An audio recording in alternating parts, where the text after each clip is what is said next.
53 students vanished without a trace on what should have been a routine field trip, but no one believed the truth. Behind it all stood a former vice principal who built a prison for music, hiding his obsession behind a smiling substitute and blacked-out windows. Yet one girl, Chloe, kept the melody alive just long enough for the world to hear her call. And when her final note hit the airwaves, it sparked a reckoning no one could silence. Just wait until you see how this horror was finally exposed. 12 years gone. 53 lives erased from a single field trip. And now, a ghost frequency on a dead school band. No one believed it, until Emily Serro broke protocol, broke into the signal's location, and forced open the lie. It started in her kitchen. Midnight, laptop glowing, wine untouched, Chloe's photo staring from the fridge. Emily rewound the recording Gil had posted. She played it on repeat, again and again. Every time the cough scraped her spine. Mrs. McCready's cough, raspy, 3 short bursts, a telltale smoker's signature that haunted rehearsal halls. That couldn't be duplicated. Not by AI, not by time. She posted under an alias. I know that cough. I'm her daughter. Lie. But it triggered replies. 2 techs offered help. 1 dropped a link. Triangulation software. Legal gray zone. Emily downloaded it without blinking. Input the frequency. Waited. 3 blips formed a triangle over northern Sacramento, then narrowed to a single point, an old bus barn, decommissioned. She drove there the next morning. Rust flaked from the front gate. The padlock was new. That made no sense. The district had claimed the property was non-functional since 2008. But someone was maintaining access. The fence had no barbed wire, just signs, district vehicles only. She ignored them, parked around the back, carried no tools, just her phone and pepper spray. Inside the first building, nothing. Dust, broken glass, a dead crow near a toppled vending machine. But she kept going, past 3 garages, each emptier than the last, then the 4th one, larger, padlocked again. But the wall beside it was strange, too clean. The bricks didn't match the surrounding age. Mortar still pale. She knocked, hollow, and from inside, barely audible, a familiar tune. She froze. It wasn't music. It was the memory of music, warped, slowed. Stars and Stripes Forever, but drowning. Emily dropped her bag, fumbled for her phone, called 911. Ma'am, is this a trespassing situation? No, she whispered. It's a tomb. By the time officers arrived, she hadn't moved. When they broke the wall down, the stench hit first. Old rust, mold, sealed air, and behind it, the bus, exactly as it had left that morning. Number 733. The paint faded but intact. No shattered windows, no graffiti, doors sealed, engine cold. The officers didn't touch it. They called forensics. Emily stepped closer, saw something blinking faintly behind the driver's seat. A red LED, a transmitter. Her heart kicked. 1 tech climbed in. There's still a battery hooked to this, rigged to broadcast. That's what we're picking up. Who the hell wired a school bus to transmit radio? He didn't answer, just kept filming. Inside, sheet music fluttered. A clarinet lay under a seat. Chloe's case. Emily would have known it anywhere. Yellow star sticker peeling at the corner. The one Chloe added in 5th grade. She gasped. Someone else had stepped on it. Hard.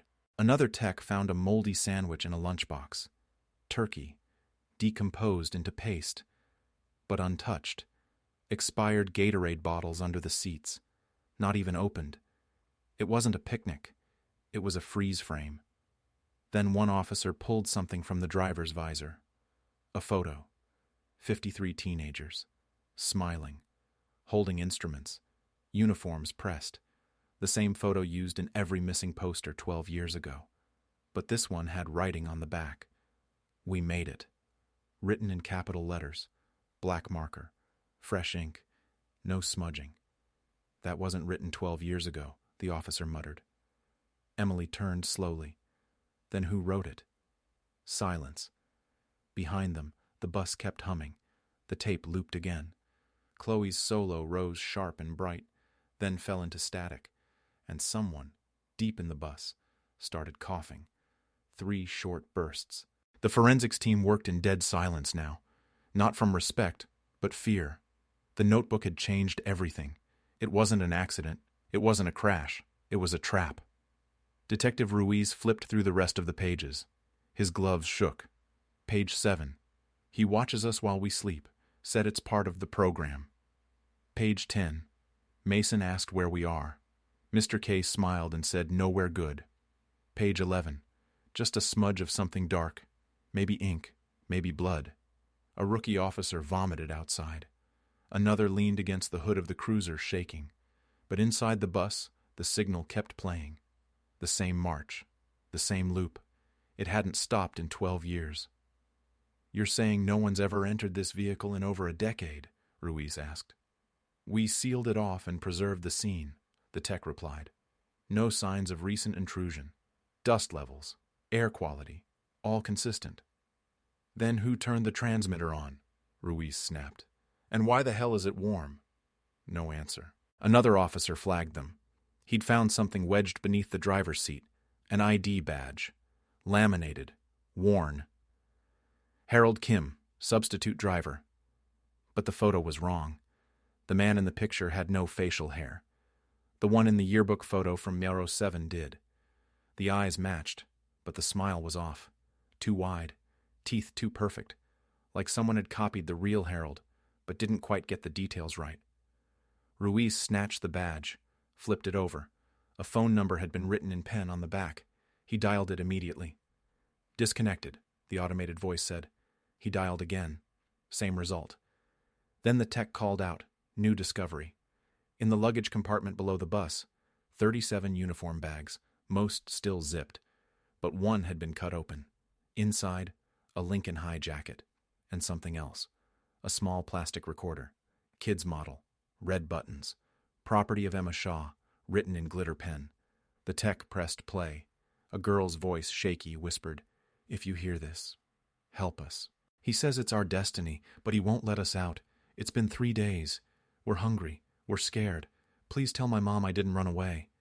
Click. End. "Run that name," Ruiz barked. Another officer pulled it up. Emma Shaw, flute section, declared missing, age 16. Ruiz stepped outside. The bus's shadow stretched across the lot like a wound. Then the power cut. Every floodlight died. The radio went static. The air buzzed, charged. "Who touched the grid?" Ruiz shouted. "No one. We're on portable battery." Then a sound from inside the bus. Not the tape, not music. Knocking. From the back wall. 3 knocks, then silence. "Confirm no one's inside," Ruiz ordered. The tech swore. "Empty 5 minutes ago. Scanned every row. We're sure." Ruiz turned slowly, facing the emergency exit. Then the knocking came again. Knock, knock, knock. This time louder, this time faster, and this time answered. From beneath the bus. 3 more knocks. Echoed, mimicked. "Back away," Ruiz barked. The entire team stood frozen, staring at the sealed emergency hatch. Then the march started again. Louder. Not from the transmitter. From inside the bus speakers. Blasting. Full volume. As if someone had just hit play. From the driver's seat. And someone inside was ready to perform again. Reuben paused the footage. Mr. K's eyes stared back from the freeze frame. Glassy. Lit from below. Smiling like he'd won. Ruiz leaned closer. "That's not a teacher. That's a predator." Reuben nodded. And he knew the angle. "Look." He looked straight into the lens right before the feed dies. The frame glitched, froze, then dissolved into static, but Reuben rewound, frame by frame. Behind Mr. K's head, half visible through the rear window, a rusted sign, Camp Echo Pines. They pulled up the satellite maps. The camp had been closed since '94, dismantled, overgrown, but on a 2008 image, blurry, low-res, there was a new structure, square, concrete, didn't match anything in county records. "He brought them here," Ruiz muttered. "That's where the bus stopped." They ran a search on the land deeds. In 2007, it was purchased by Locust Meadow Holdings, LLC. One agent, one signature, no photo, no listed headquarters, Shell Corp. Another layer of fiction. But Ruiz had a contact at the DA's office. She pulled the bank info. The payments came from a trust, set up by Daniel Morriston, former vice principal, retired 2006, died 2014, stroke. The obituary had no family listed, no survivors. "You think he bankrolled this?" Rubin asked. "Not just bankrolled," Ruiz growled. "He built it, with a plan." They visited the address tied to the trust, a storage unit. Inside, old boxes, tax documents, and a locker labeled Student Files, Restricted. They forced it open. Dozens of folders, each labeled with a year. 2008's had 53 names. Ruiz flipped it open. Top sheet, Chloe Sarro. Next, Alicia Haynes, then Kyle Denton. Each one had annotations, psychological profiles, notes, behavioral triggers. "This is not discipline data," Ruiz said. "It's targeting criteria." "Why would a school vice principal need this?" Rubin whispered. A noise interrupted them. A bang from the back of the unit. Ruiz pulled his weapon. They crept toward the sound. Nothing. Just another locker. Slightly ajar. Inside, a mannequin, dressed in Lincoln High marching band uniform. Tape recorder strapped to the chest. Playing a loop. "He rehearsed it," Rubin whispered. "The whole setup." Ruiz stepped back. This wasn't abduction. This was ritual. Then Rubin's phone buzzed. New development. An analyst from the county office had traced one last transaction. 5 months ago. A renewal fee. Same shell company. Paid in crypto. But this time, IP traceable. It pinged from an address near Shasta County. A log cabin on leased land. Power on. Taxes paid in cash. "Someone still active," Ruiz said. "And still paying." They drove up that night. Dirt roads. No signage. Only treetops and silence. At 1:14 a.m. they reached the property. No fence. No visible cameras. One porch light on. Generator humming. They approached. The door was ajar. Ruiz pushed it open. One room, bed, books, and on the wall, photo clippings, news stories, missing posters. Every face of the vanished students, arranged in rows, like a yearbook. In the center, Mr. K's photo, but younger, different name, Gary Morriston. "He's the brother," Rubin whispered. A rustle from behind. Ruiz spun around, gun drawn. A girl stood at the back door, mud on her hands, hollow eyes. She was wearing a Lincoln High windbreaker, faded, ripped. Her name tag read, Shaw. "Emma?" Ruiz asked. She didn't answer. She just whispered, "He's still playing it." Then faintly, from inside the cabin, music started. Stars and Stripes Forever.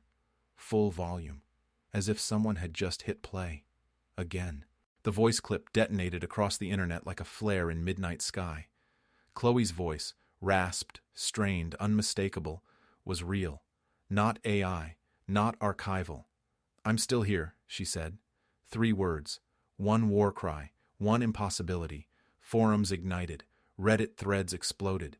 TikTok sleuths traced the waveform, pitch, breath cadence. She was alive, or someone wanted them to believe she was. Either way, the district couldn't control it anymore. Parents camped outside the school board office. Reporters scaled the gates. The media blackout failed in under 36 hours. Ruiz gave no statements. But inside his office he had one thing, the original WAV file. He played it again, and again. Then a message hit his private inbox. No address, no subject, one line. She never left. Attached was a photo, grainy, night vision. A girl standing inside a dark building, her face blurred by motion. But on her wrist, visible, was a Lincoln High marching band bracelet, issued only 1 year, 2008. Rubin ran the photo through enhancement, pulled the background geometry, found a match. A Cold War comms tower 40 minutes outside Reading. Long abandoned. Never decommissioned. County records showed no ownership. but it had power, and still broadcasted on FM. Ruiz didn't wait. He took a team and drove that night. 3 SUVs, no press. The tower loomed like a grave marker. Sealed chain link, fence cut recently. Inside, rusted consoles, dead terminals. But one signal light blinked green. Then Ruiz saw the tape recorder. Same model as the one from the bus. Plugged into a power strip. No one else in sight. "What the hell is this?" Ruben whispered. The air smelled of metal and mildew. Then a piano note rang out. One single key. From the next room. They turned. An upright piano stood alone. No bench, just keys. Fresh dust wiped from middle C. Then a voice. "Don't stop it. If you stop it, he comes." It wasn't Chloe. It wasn't anyone they recognized. They spun around. A boy, 15. Gaunt. Pale. Dressed in an oversized Lincoln High hoodie. Knees shaking. "Who are you?" Ruiz demanded. "He made me watch. Said I was the listener. I had to keep it playing." Ruiz stepped forward. "Where's Chloe?" The boy pointed upward. "She's in the rafters, where they rehearsed. She said the song has to finish." Ruben bolted for the stairwell. Ruiz followed. At the top, a catwalk, narrow, cracked wood, dust everywhere. Except one path. Fresh footprints led to the edge. And there, sitting cross-legged, was a girl, back turned, playing a trumpet, off-key, wrong tempo, but alive. "Chloe?" Ruiz called. She didn't turn. "You came too late," she said. "But I told them. I told them to play louder, so someone would hear." Ruben's voice broke. "Where are the others?" She lowered the trumpet. "Gone. Buried beneath the performance." Ruiz stepped forward. "We'll get you out." She finally turned. Her eyes were sunburnt red, skin pale as fog, but her lips curled faintly. "Only if you let the song end." Then, from the console room below, static, feedback, the sound of the broadcast crashing. Ruben screamed, "Someone's cutting the signal," and Chloe whispered, "Then he's coming back." A single light in the tower burst. Darkness swallowed the rafters, the trumpet hit the floor, and the broadcast died.